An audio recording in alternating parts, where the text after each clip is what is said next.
So hello, everyone, and good afternoon, good morning, good evening.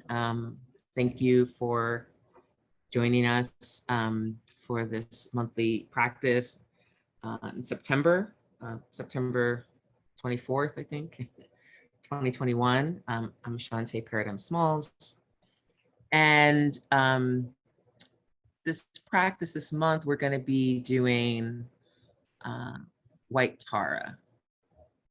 So this is a White Tara practice that I've been leading once every 3 months. And it comes from the Shambhala tradition from the lineage of Trungpa Rinpoche. And I say that because there are actually multiple Shambhala traditions coming out of Tibet.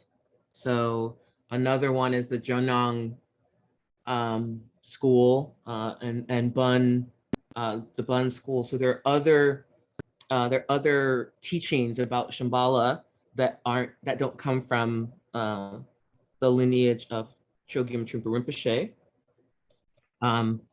And so I just want to say a little bit about me, then I'll say a little bit about the practice. So I, in terms of my Buddhist Dharma qualifications, I currently study with two Karma Kagyu lamas, Western lamas, who are in the Karma Kagyu school of Vajrayana Buddhism that emanates from Tibet, Lama Rod Owens and Lama Justin von Bujdas. And I've been studying with Lama Rod both of them since 2019, Lama Rod maybe 2018. And my root teacher, my heart teacher is Sakyong Mipham Rinpoche, although I have not studied with him since 2018 and don't plan to study with him. And I can say a little bit more about that if people don't know that story. And I trained from 2000. I've been practicing meditation since I was a teenager, since I was about 17. But I started my formal training in Buddhism in training as a Buddhist teacher in 2009. So I trained from 2009 to 2015. So for a little over 6 years in the Shambhala tradition of Chogyam Trungpa Rinpoche. And before that, I belonged to Zen communities and also Soka Gakkai international communities.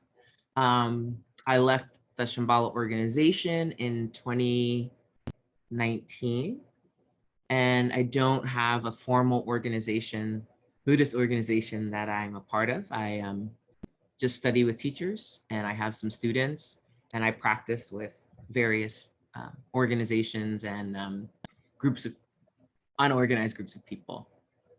So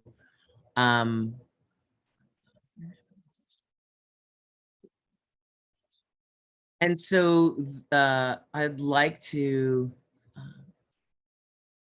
my pronouns are they, them, and theirs, and I live in Munsee Lenape territory, which is also known as Brooklyn, New York. So I'd love to just have us introduce ourselves to one another, name, pronouns, where you live, and what brought you to today's session. So whoever wants to jump in, you can just say your name, your pronouns, where you live, and what brought you to today's session. And we'll start with the practice. Go ahead, Jane. Did you want to say? Sure. I'm Jane. I live in Washington Heights, unceded territory to Lenni Lenape. I was initiated by Shambhala teacher Eric Spiegel about 4 years ago into White Tara when I was experiencing a great deal of grief in the care of my wife, through dementia. She's just, this week will be 6 months that she's dead. And I've been able to continue White Tara every morning according to his practice. I have a White Tara Tanka behind my bed, and you know, I felt very connected to her, even though there hasn't been much practice. I do study with Ethan Nichtern monthly, and we do a little bit of White Tara, you know, but it's tiny. So I was very excited. Okay. Great. Okay. So glad you're here, Jane. Thank you so much. Hello. Anyone else? Hi, Kim. Hi. My name is Kim Rivas. She, her, hers. I am currently in the land of the Potawatomi, and which we would call Morton Grove or Chicago, about 10 minutes outside Chicago, Illinois. I am here because White Tara has been part of my life since I was 18. A friend from high school studied in India and came back and taught me the chant randomly one night. And then a boyfriend from when I was 20 just gave me a Tanga of her. I've been meditating since I was 18. He knew nothing about Tara. And I just did a transmission of the 21 Tara purifications with Lodro Tulku Rinpoche.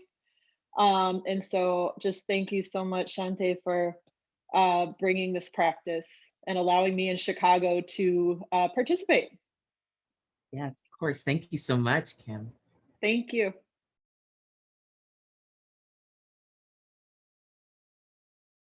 Ruby, or did I say that right? Or Janelle? Hey. Yeah, I'm based in London, UK. And I came to your work, Shante, through the Liberate app. So yeah, I was like, I'm grieving my partner at the moment. And I was her, and my pronouns are she, hers, sorry, she said.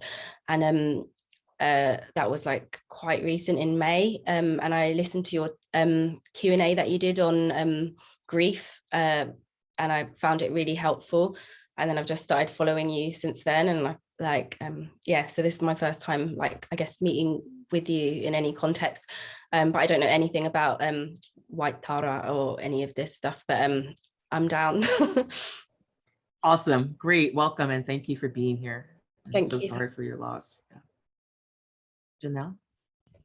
Hi, I'm Janelle, she, her, hers, and I'm calling in from Northern Alabama, a land of the Cherokee. And I'm here to practice in community. I try to make all of Shantae's monthly practices. And then we'll probably be joined by my dog a little bit and other members of the household and other beings welcome. All critters welcome. Thank you. Great. Well, I'm glad you're all here. So this is being recorded, so you will have access to the recording. I think Zoom will automatically send it to you. If not, Daisha Elliott, who's my Dharma assistant, will send it to you. Hi, Astrid.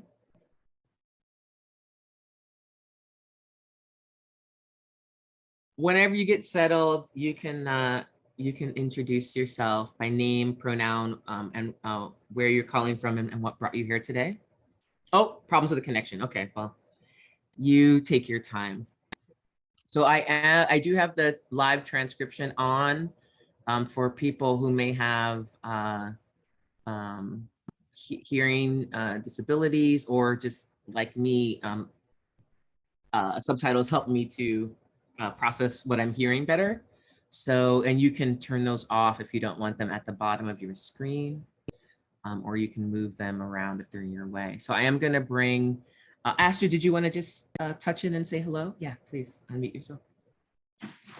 Hi everyone, I'm sorry I'm late. I'm glad I caught you all. I'm Astrid. I'm on she, her, we pronouns.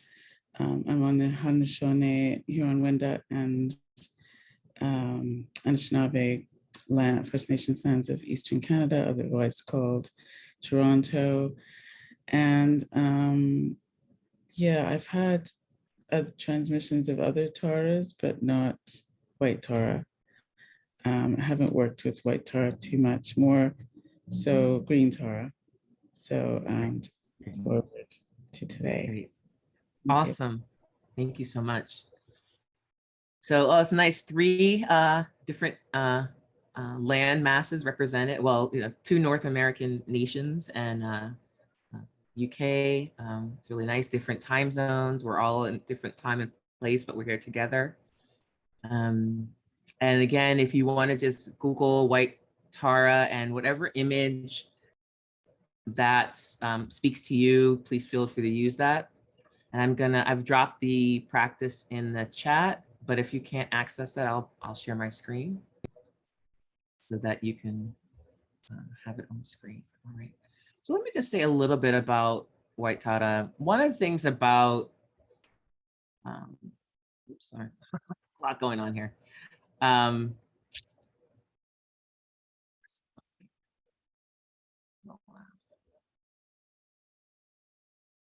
thanks. Don't need the news. Okay. One of the things about that I'm learning as I continue to practice and study and teach is how vast the Dharma is. And maybe that's a very obvious statement, but there are hundreds of thousands of books, practices, liturgies, prayers, I mean, millions, actually.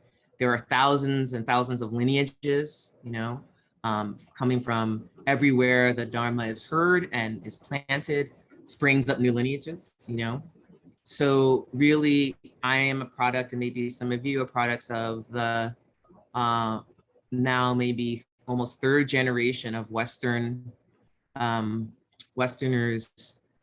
practicing Dharma, and some people for a very long time. Some Westerners have been practicing longer than I've been on the planet in this form, and I'm not a young spring chicken. I'm a middle-aged person, so there's a lot of wisdom, and there's always more to learn. So the Dharma is endless, and one of the reasons I said that I don't practice with my guru anymore is because he, and not just him, many people in the organization I was in, which was the Shambhala International Organization,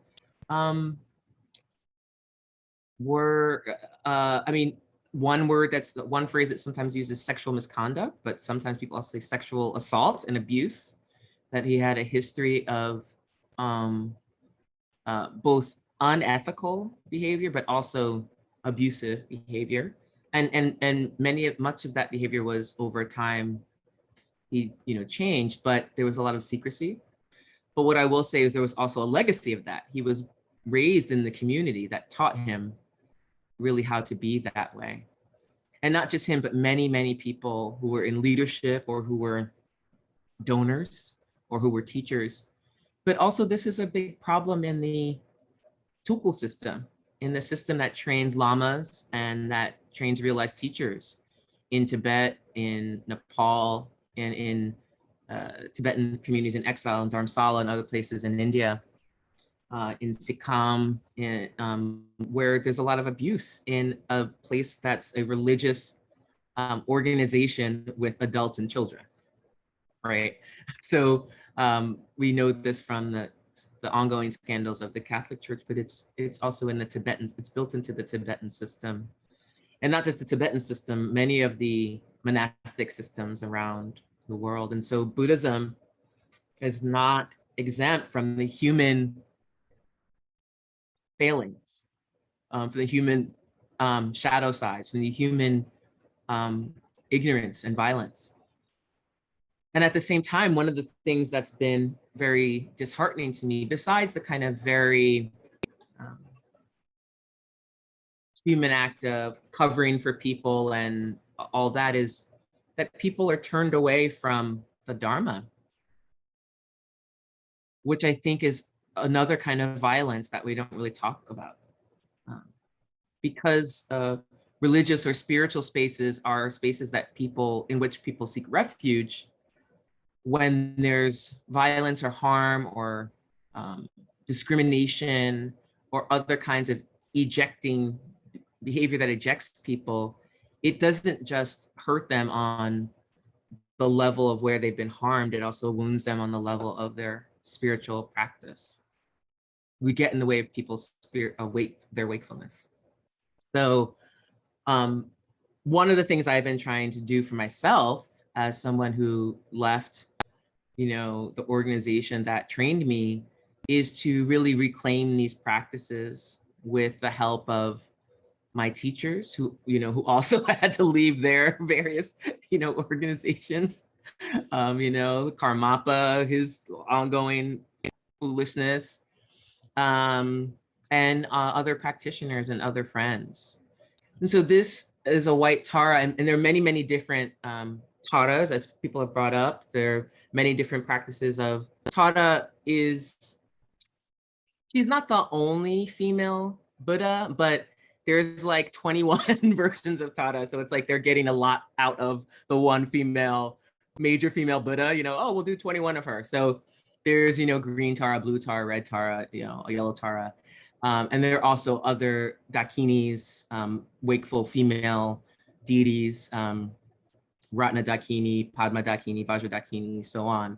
So there are lots of female deities, but sometimes the lineages that work with the female deities are smaller lineages, or these practices are relegated to the side. So a few years ago, and it's to my shame, but also to my, you wake up when you wake up, I really realized that I had a lot of masculine practices. I personally have a lot of masculine energy. I move in the world even though I, in a female body, I move in the world as a masculine person, and I benefit from patriarchy and masculine privilege. And I realized how much I needed feminine wisdom in my life. How feminine wisdom really, for me, in my view, being the ground, because feminine wisdom is associated with space, which is wisdom itself, right? It's the ground, right? It is the ultimate reality, which is just space itself. And from space comes action. And so realizing I needed more, I'm a very karma person, very action oriented, and I needed to cultivate more spaciousness. And White Tara was this particular, I have a few different White Tara practices, but this was the first one I received, which I received, which was written by my heart teacher, Sakya-Mima Rinpoche. It's a very short practice. There's also he has a short explanation after the practice that's very kind of beautiful and pithy about why White Tara is so powerful. And also there are some different translations of her mantra. So in this particular one, in some translations, they pronounce the last part of the mantra as Soha, but in this one it's Svaha. So Om Tare, Tu Tare, Ture, Svaha. So everything is basically said Om is multiple syllables. So Om Tare, Tu Tare, sorry.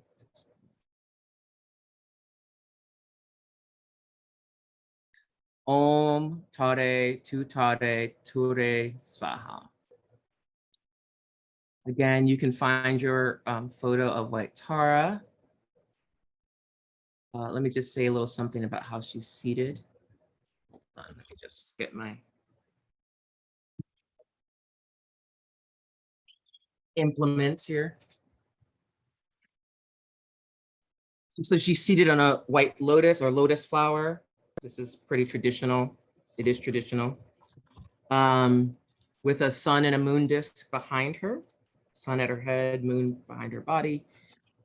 He has eyes,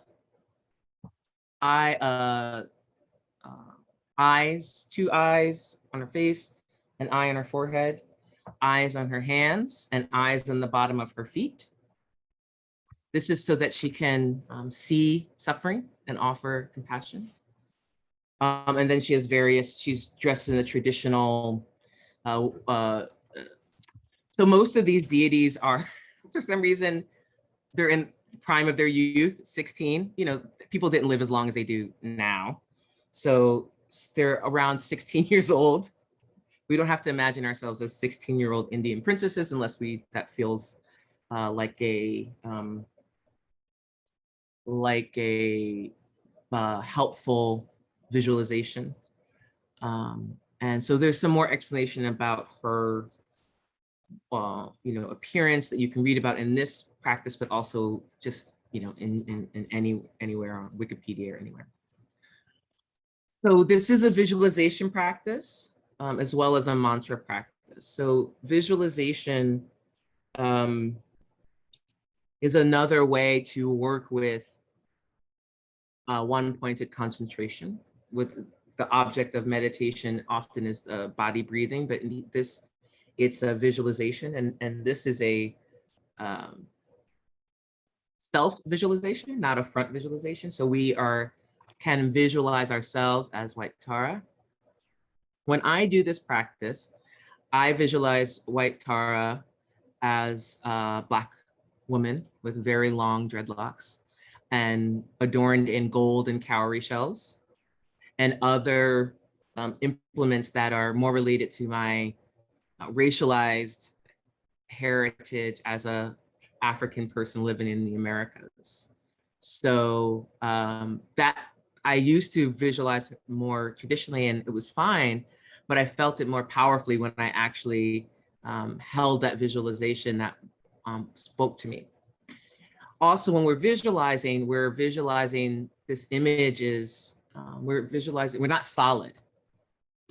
So it's kind of like a light body, like a rainbow light. We're see-through, but we also have characteristics. So I know that maybe this is a very pithy, very short crash course in visualization, but that we try to visualize ourselves as not solid, but as made of light, which we are. We're mostly space because we're mostly water. So and there's more space between our atoms than there is matter. So we can kind of tap into that reality of our actual body, which is a lot of space. And that space is made up of light. So that light could be a clear light, but also sometimes I like to imagine the light of the cosmos, which is black, blue-black, with little twinklies of planets and light and suns and beings and whatever, and stars. If all of that seems too complicated, just imagine a light source at your heart center.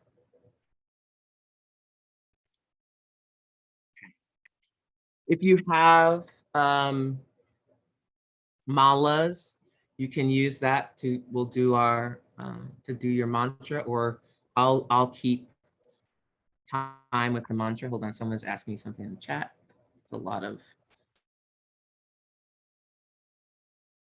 yes, whatever feels authentic to you. None of this is,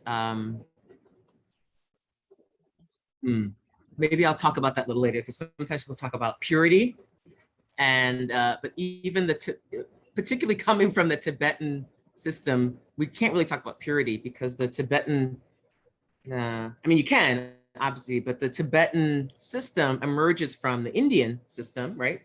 Padmasambhava tamed Tibet, brought Buddhism to Tibet from what is now Pakistan, but the Indian subcontinent. And it mixed with the indigenous religion, Bun. There's nothing, I mean, you can see Hinduism all through Tantric Buddhism, and you can see Bun all through Tantric Buddhism. You know, I'm burning a lasang, so I'm burning, this time I'm burning Senegalese incense on a piece of charcoal. So I'm offering smoke and fire and scents up to the ancestors and the friendly guides. And that comes from, in the Tibetan tradition, that comes from the indigenous religion. Right? So if you're going to talk about purity, it's comes from multiple sources. Okay. So we start off first, we'll say, we'll take a refuge vow and we'll say it 3 times. Your hands in Anjali, a prayer position, if that feels good. If prayer feels weird, sometimes people they had to do this as a kid and it doesn't feel good. You can put your hand on your heart or in your belly, right? Anything or you can offer anything that's a kind of a supplication of friendliness and gratefulness and gratitude. It doesn't have to be, it can be this, it can be this, it can be this. And then we'll do what's kind of the Bodhisattva vow again in Anjali, and then I'll walk you through the visualization.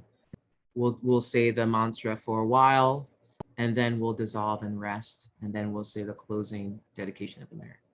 That sound good? Any questions on that? So great. I offer you to please get comfortable.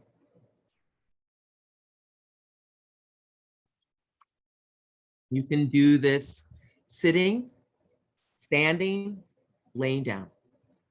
Those are all officially recognized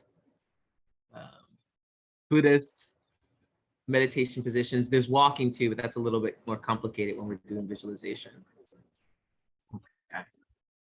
I'm just going to minimize our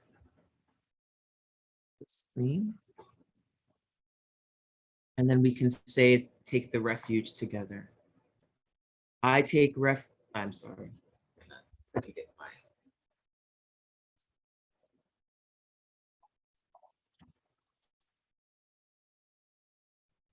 my little all over the place.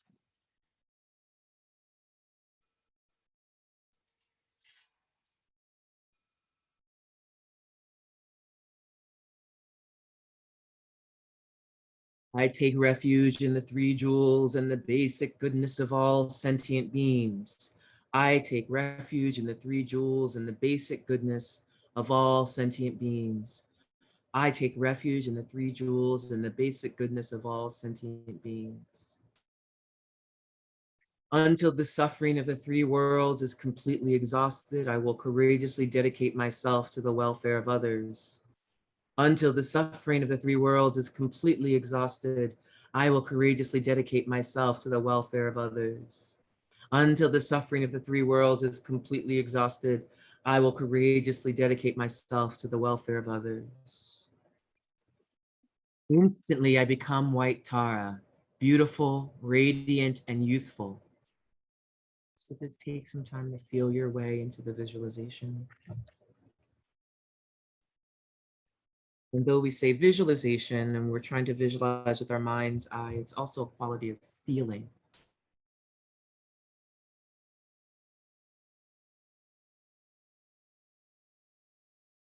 She continuously nurtures all sentient beings, overcoming their obstacles and fulfilling their wishes. So imagining yourself with the tools of nurturance, overcoming obstacles and fulfilling wishes, whatever that is for you.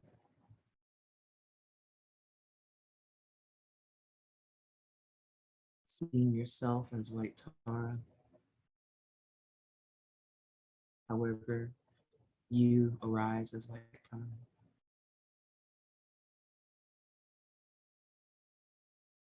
I meditate fully confident that my mind is inseparable from this peaceful, powerful lotus.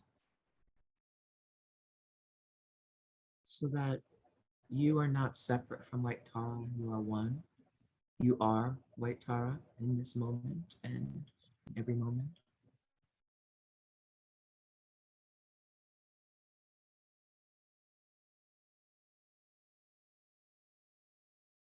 And then we can begin to say our mantra if you have a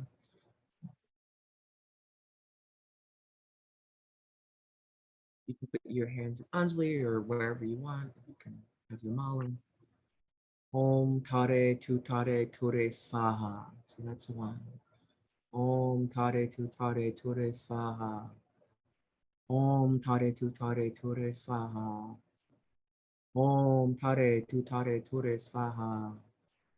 Om Tare Tu Tare Ture Svaha. Om Tare Tu Tare Ture Svaha. Om Tare Tu Tare Ture Svaha. Om Tare Tu Tare Ture Svaha. Om Tare Tu Tare Ture Svaha. Om Tare Tu Tare Ture Svaha. Om Tare Tu Tare Ture Svaha. Om Tare Tu Tare Ture Svaha. Om Tare Tu Tare Ture Svaha.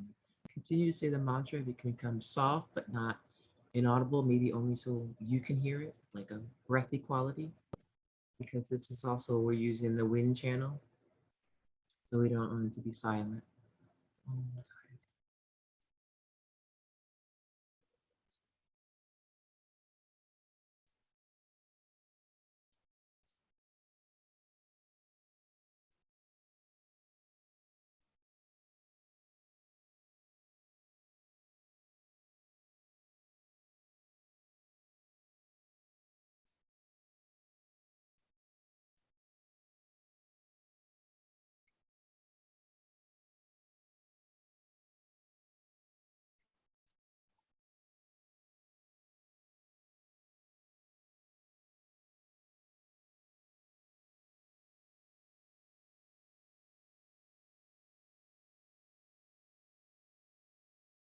You're having some trouble holding the entire visualization, you can always bring your attention to one part of it.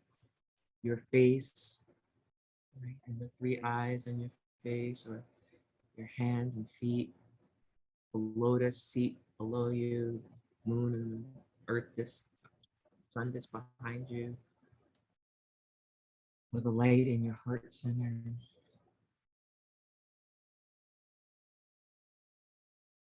The length of your hair, shape of your nose, whatever it is, you can see of yourself arising as white Tara.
Om Tare Tu Tare Ture Svaha.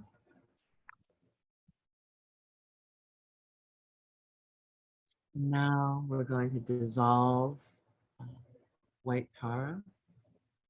So you can just let her, you dissolve into space, into light, dissolving out, out, out into the space you're in and beyond and beyond and beyond and beyond. Letting that light touch every being, seen and unseen, including yourself.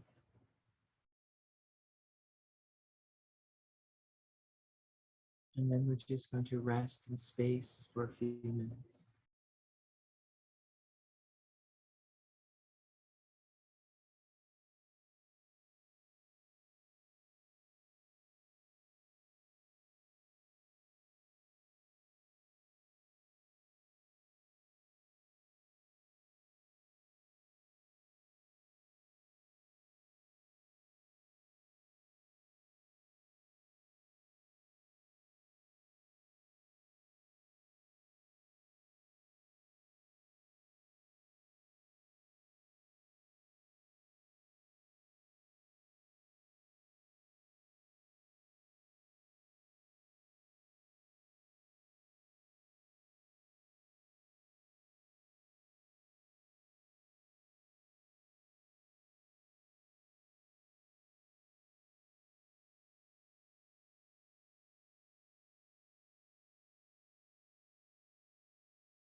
Bringing our hands together in Anjali or any position of supplication, gratitude, friendliness.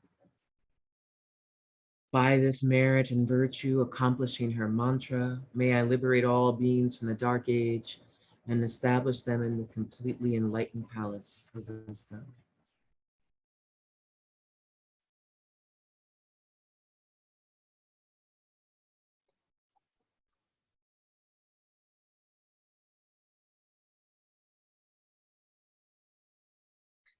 Um,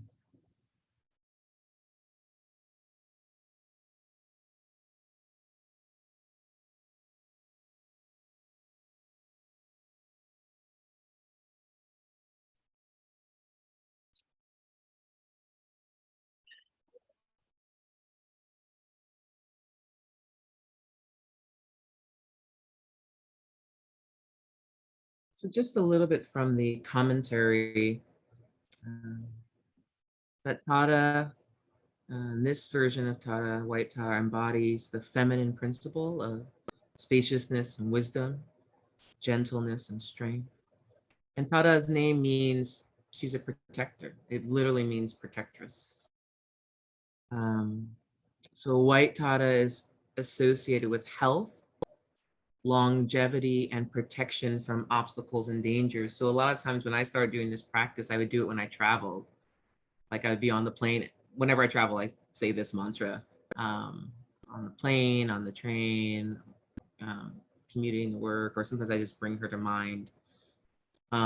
Sometimes when I'm feeling, if I have a cold or I'm not feeling well, or if there, yeah, obstacles. I just her mantra just I've been doing this for long enough that it just pops in my mind. The Tripper Bichet said, White Tara is the fertile or motherly aspect of compassion.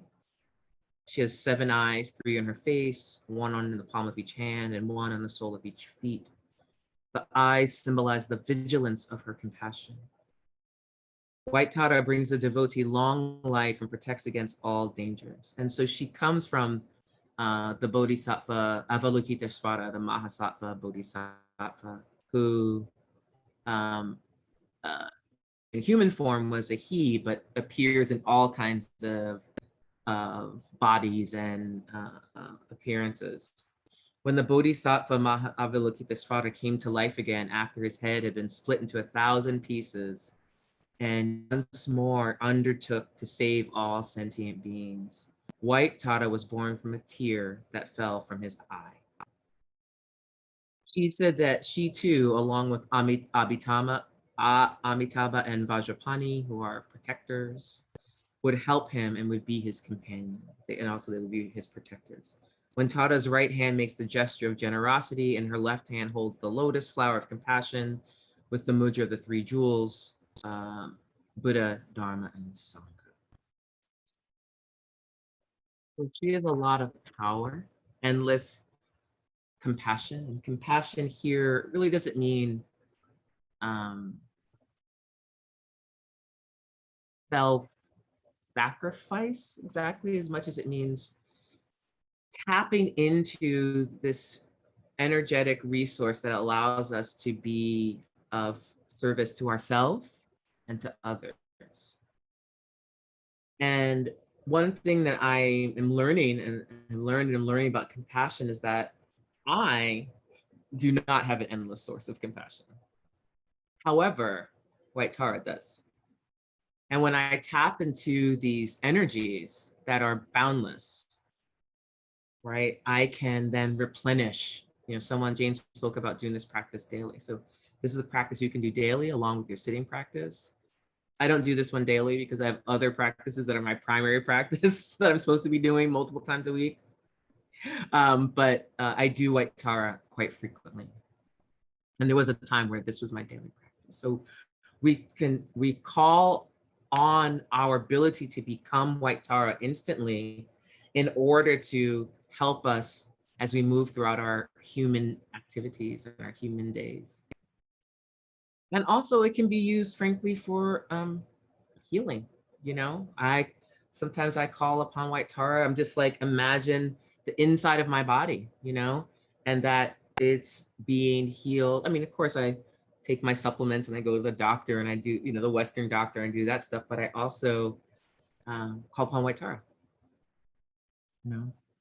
So I think that's all I want to say about that. And I want to open up the floor for any of your questions or comments or thoughts, experiences.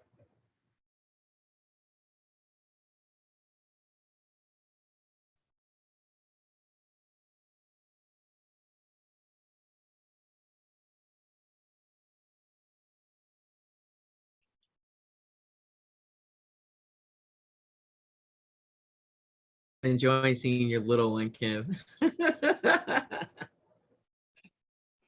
You gotta grab it when you can. Yes, Sometimes right. I have a buddy with me. There you go. Excellent. I love it.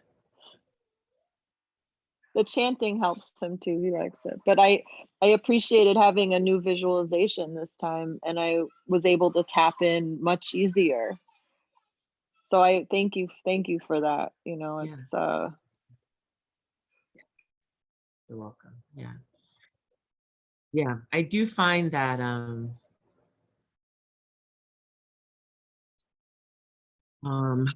you know, it's do what's helpful is actually become more important to me than I mean, I practice things the way they're taught and then I play, right?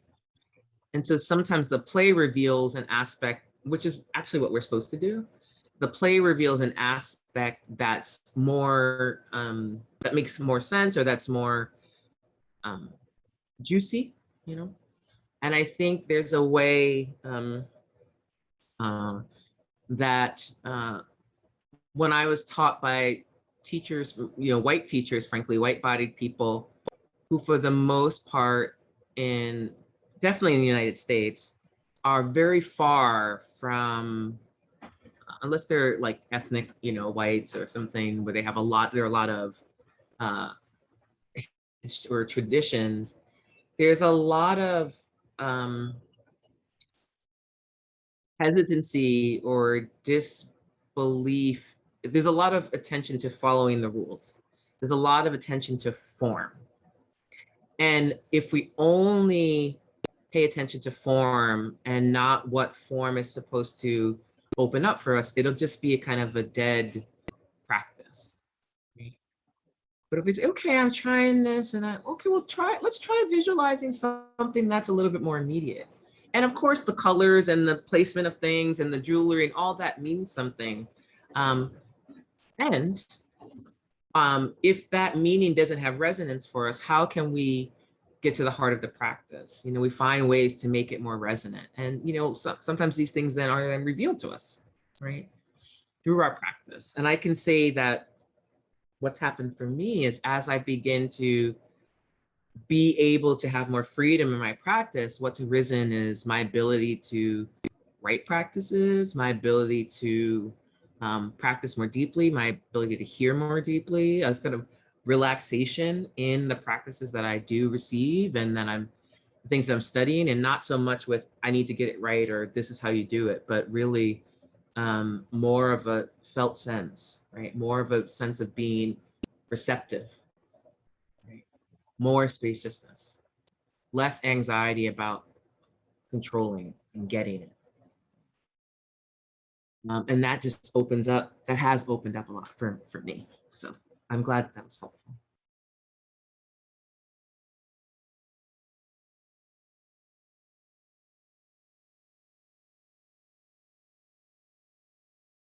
There is also a book. It's not about White Tara, but it's about Dakini practice. I think I maybe mentioned it before. It's called Wisdom Rising. It's by Lama Sutram Alion. She's a white Western Lama, and she writes a lot about feminine principles. Wisdom Rising. So it's a lot about the Dakinis, but it's a very interesting book. It's very thick, and there are some really great images of mandalas There's a mandala of green Tara here. You can't see it in detail, but very rare. Green Tara in the middle, surrounded by dakinis, and then there's lots of stuff around the different emanations of Vajrayogini, another female deity, white Buddha dakinis. Could you think of white Tara? Wrathful form. You could say the wrathful form of white Tara with the various dakinis, right? Wrathful compassion. So it's one of the rare books that's really dedicated. There are a few to feminine deities. So it's got some interesting. Could be interesting for folks. Learning more about the feminine principle. Always important.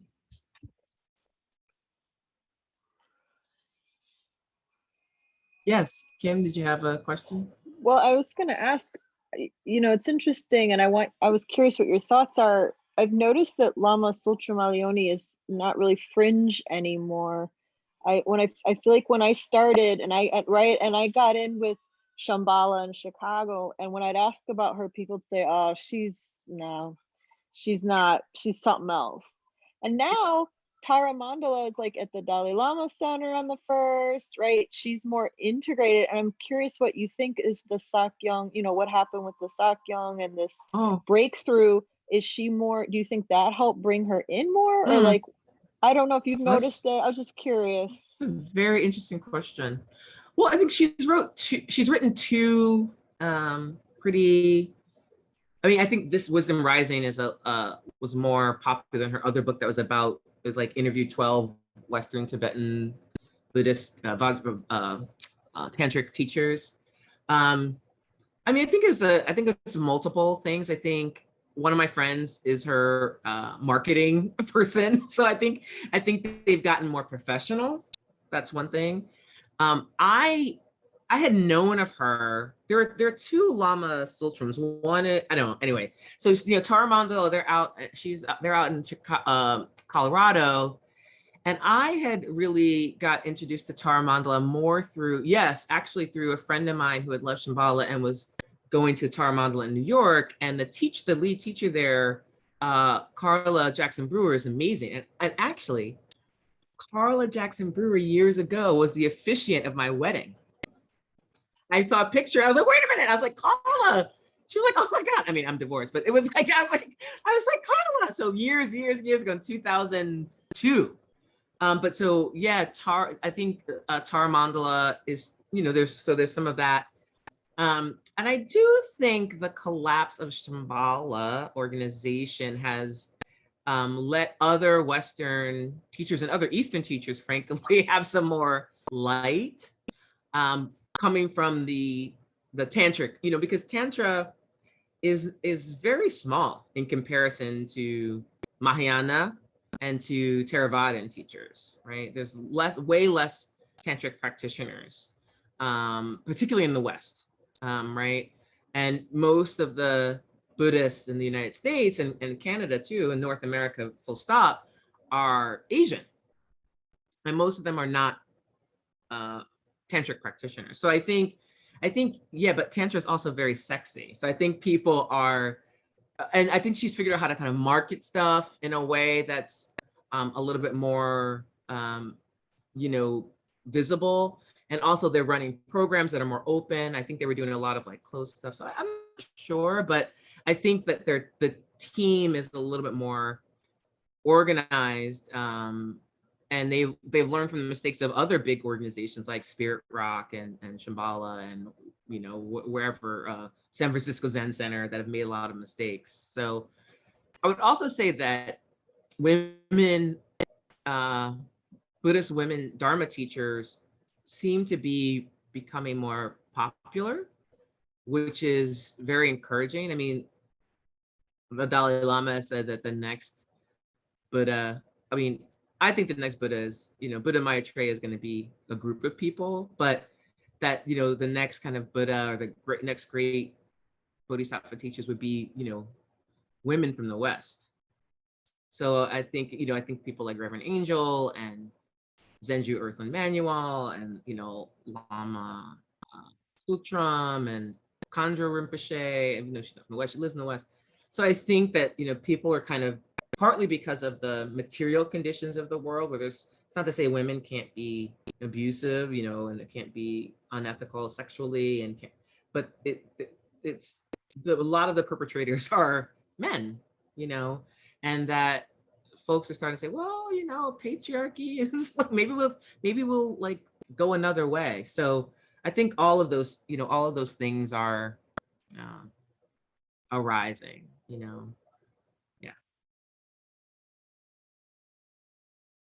Thank you. Yeah, Thank you. it's a very exciting time. Mm.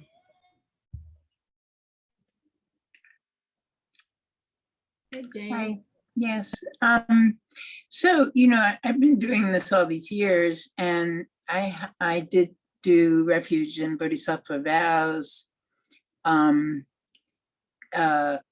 But Eric didn't present, Eric Spiegel of Shambhala, I think he's still in Shambhala, didn't present the first two sections as the refuge and bodhisattva vows. And though I hear it that way, he didn't present it that way. And so I didn't learn that.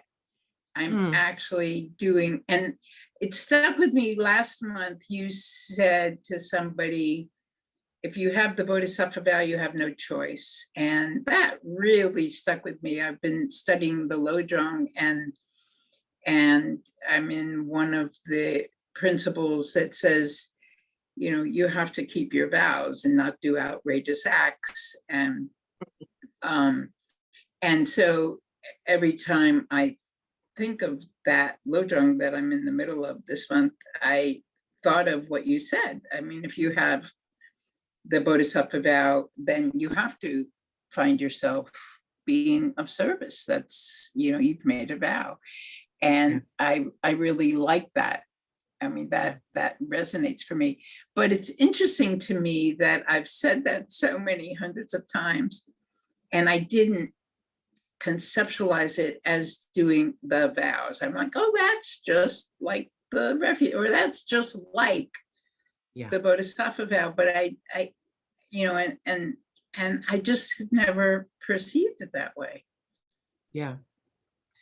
Well, I mean, it's great, like one of the great things about practice is that we continue to learn, like, thank goodness, you know what I mean? And we don't atrophy. I think, different teachers emphasize different things. And the other thing is, traditionally, when you're doing a deity practice, I've never seen one that doesn't have some kind of allusion to, usually, whether it's a sadhana or a shorter practice like this or Manjushri or something, there's some kind of reminder of the first two turnings of the wheel. Trungpa Rinpoche used to say, there's no Vajrayana, never forget the Hinayana, right? There's no such thing as if you're a Mahayana practitioner or a Tantric practitioner, without the foundational teachings.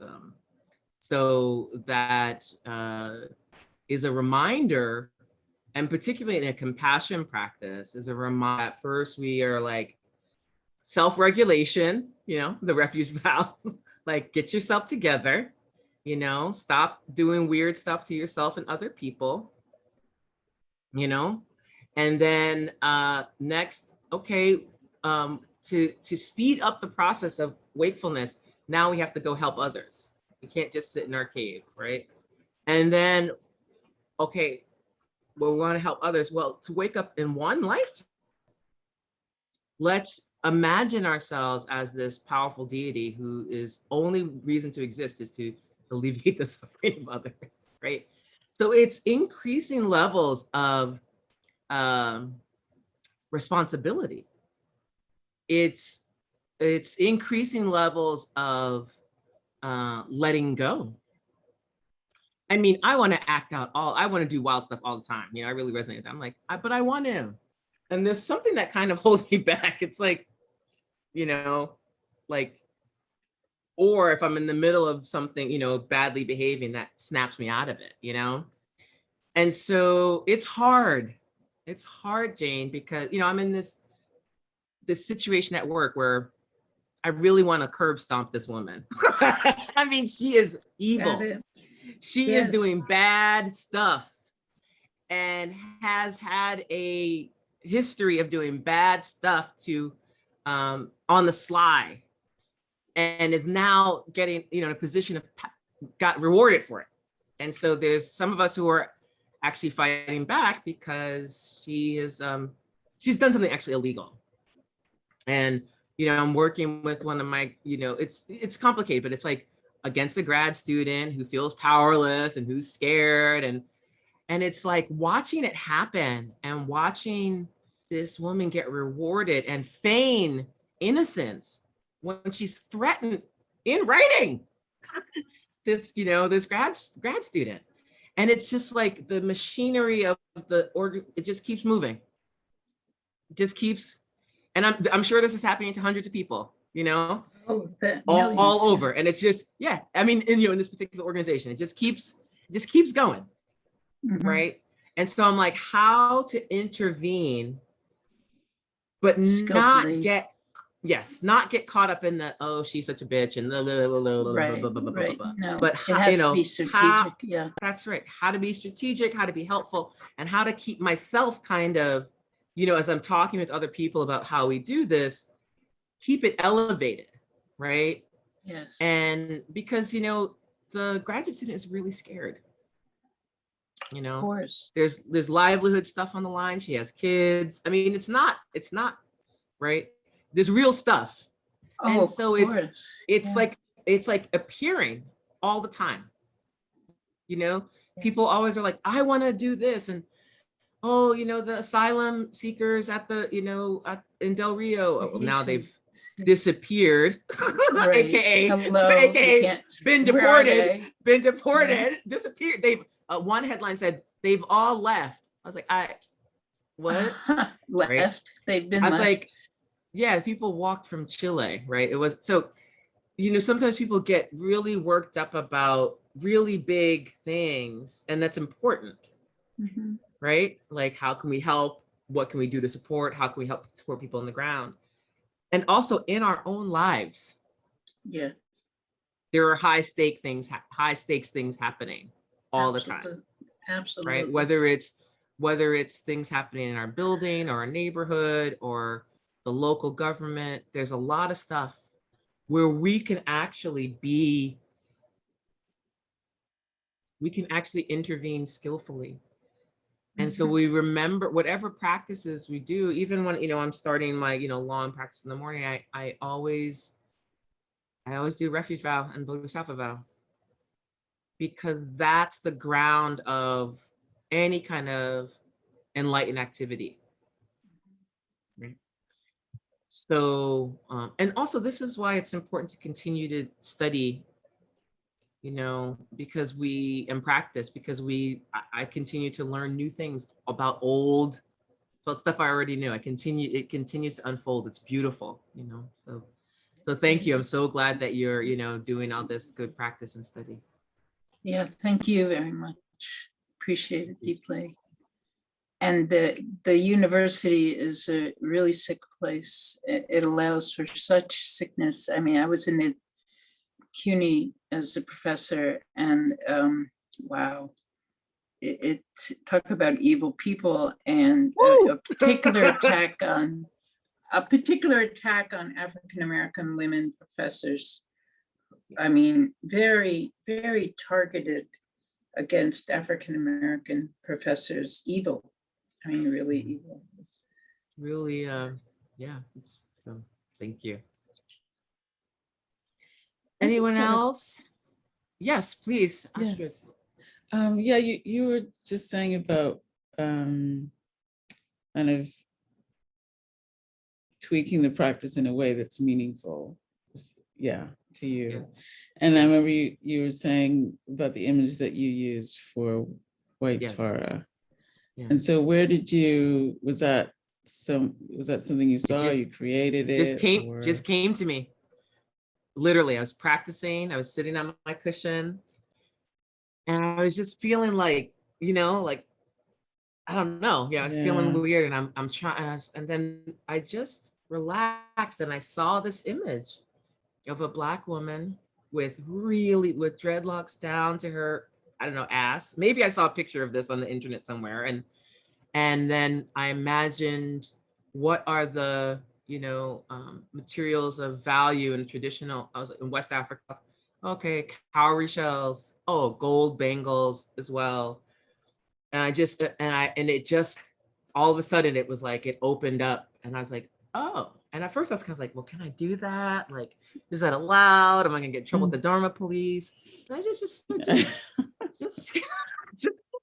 with it. And what happened is it became very visceral, and it felt very meaningful to me. And I think in part, I was also in this whole process was I was really working with, for a good like year or two, I was working with the concept of decolonization in practice.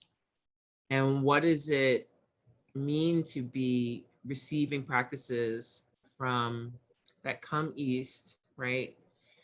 Through violence, right? Through invasion and then forced dispersal, and through not only through violence, but but also through the gaze of most of the early Buddhist Western practitioners were white, and really being filtered through, and they were like being filtered through their experience and their bodies. And a lot of that was how I experienced is with rigidity, a lot of rigidity, a lot of do it like, almost paint by numbers, right? We're going to learn everything, and we're going to do everything. We're going to learn pronunciation. We're going to and all that's very important. But there's no, all this stuff is also experiment. It's a big experiment, it's magical, it's mystical. So it's not just, right? It's not just study, or none of the great teachers would have ever left their monasteries, or, it's playing with the environment, our internal environment as well. And one of the things I can say, I feel like I learned from the tradition in which I was trained is play, creativity, artwork, using all of what is available to us to pierce through ignorance. And sometimes that ignorance is actually, the forms are actually strangling us a little bit. So we play with them. And sometimes it might be like, oh, the original form does feel more, but it's also like, well, what images feel resonant to me? I also have to say, because of the lack of Black images in Tibetan Buddhism and their own anti-Blackness, I had to feel like, I'd be like, how can I stay in this kind of lineage of practice without feeling like I'm kind of erasing myself, or kind of like only being able to imagine wakefulness on the bodies of 16-year-old South Asian folks, but trying to also imagine wakefulness. I mean, there's also some controversial but pretty well documented work around the the Buddha or various Buddhas, because there were historical Buddha was not the first Buddha.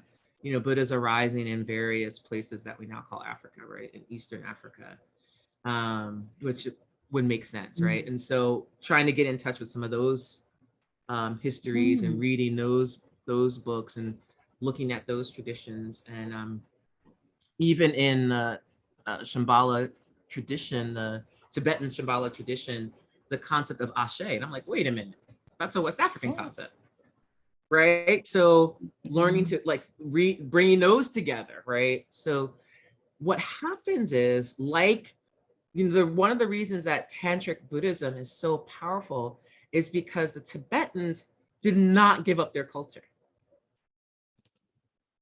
They said, oh, thank you, Padmasambhava. Thank you, Guru Rinpoche. This is amazing. We're going to mix it with what we already do, right? We're going to mix it with our, with Gesar, right? The King Gesar of Ling. We're going to mix it with Bun. We're going to do our Lama dances. right? We're gonna make it ours, right? That's why Buddhism from the Himalayan area looks different than Buddhism from Southeast Asia, right? Or Korea, or the US, right? And so I think in the West, we're just starting to feel like we have permission to actually, what are our various cultures that we can actually bring to our practices to make them our own. And we're not making anything up. We're letting it take root. It's like it's planting a seed.